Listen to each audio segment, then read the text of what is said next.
नमस्कार दोस्तों, स्वागत है आप सभी लोगों का मेरे चैनल योजना एक्सप्रेस में। तो आज हम लोग बात करने वाले हैं फॉर्म 121 के फिलअप के बारे में, यानी कि फॉर्म 121 जो अभी नया नया इंट्रोड्यूस किया गया है इनकम टैक्स डिपार्टमेंट की तरफ से, उसे आप कैसे भर सकते हैं उसी के बारे में डिटेल में डिस्कशन करें। तो चलिए लेट स्टार्ट। तो दोस्तों फॉर्म 121 को इंट्रोड्यूस किया गया है दो फॉर्मों को मर्ज करके, 15G और 15H। तो देखिए 15G जो फॉर्म था वो नॉर्मल सिटीजन यानी कि जिनका एज 60 ईयर्स के नीचे था उन लोगों के लिए था, और 15H जो कि सीनियर सिटीजन के लिए था, यानी जिनका एज 60 ईयर्स या इसके ज्यादा का था उन लोगों के लिए था 15H। और 15G और 15H का काम क्या था?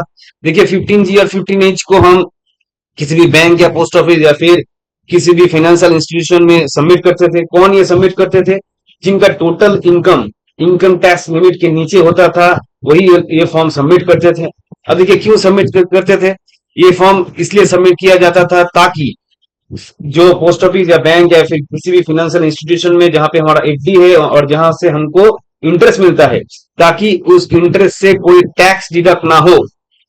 क्योंकि हम हमारा टोटल इनकम, जैसे मैंने बताया, जो लोग का टोटल इनकम टैक्स लिमिट के नीचे रहता था वही ये सबमिट करते थे। तो क्यों सबमिट करते थे? ताकि जो एफडी से जो इंटरेस्ट मिलता है उस इंटरेस्ट से कोई टीडीएस डिडक्ट ना हो, अननेसेसरी टैक्स डिडक्ट ना हो। इसीलिए इस फॉर्म को 15G और 15H को सबमिट किया जाता था। अब देखिए अभी ये 15G और 15H सेपरेट जो था सीनियर सिटीजन और नॉर्मल सिटीजन के लिए, इसको हटा दिया गया है। अभी सिर्फ एक ही फॉर्म है, फॉर्म नंबर 121, यानी दोनों के लिए, सीनियर सिटीजन और नॉर्मल सिटीजन दोनों के लिए अब एक ही फॉर्म है, फॉर्म नंबर 121। तो चलिए आगे बढ़ते हैं और देखते हैं इस फॉर्म को आप फिलअप कैसे कर सकते हैं।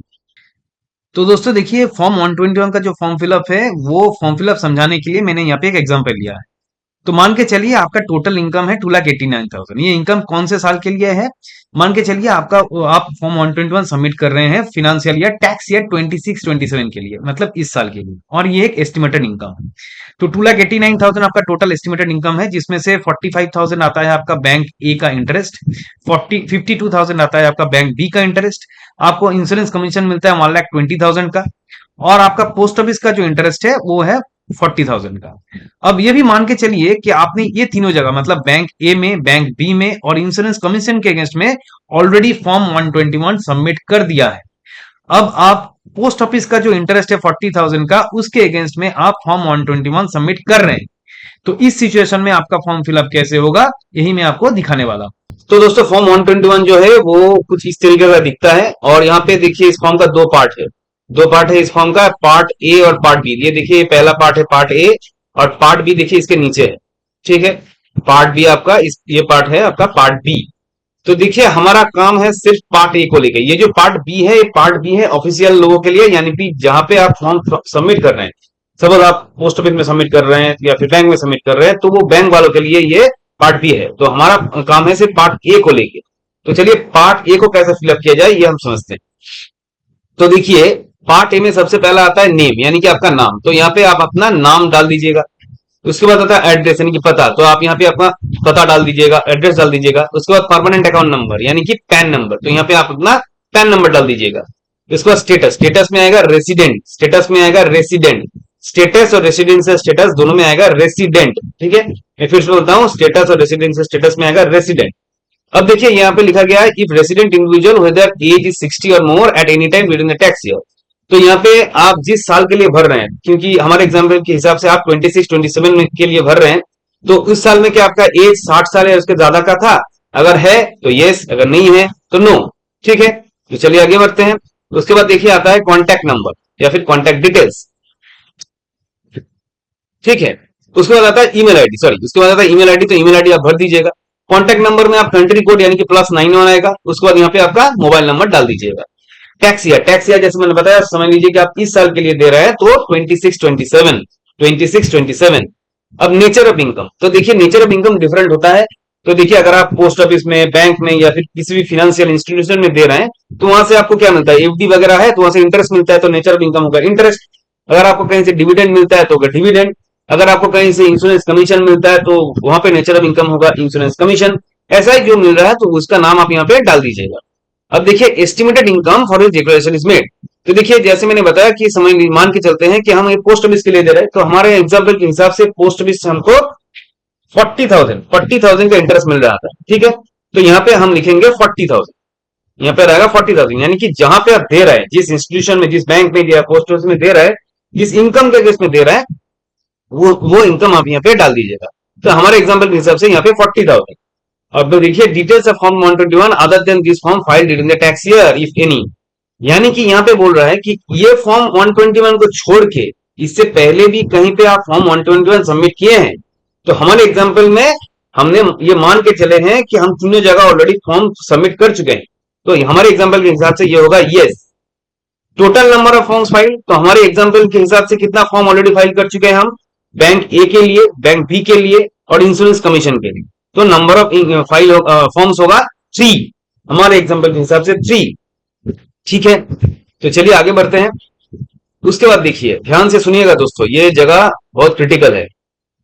उसके बाद देखिए, aggregate amount of income for which 121 were filed, यानी कि पिछला जो 121 फॉर्म आप ऑलरेडी फाइल कर चुके हैं, सबमिट कर चुके हैं, उनका एग्रीगेट इनकम कितना है।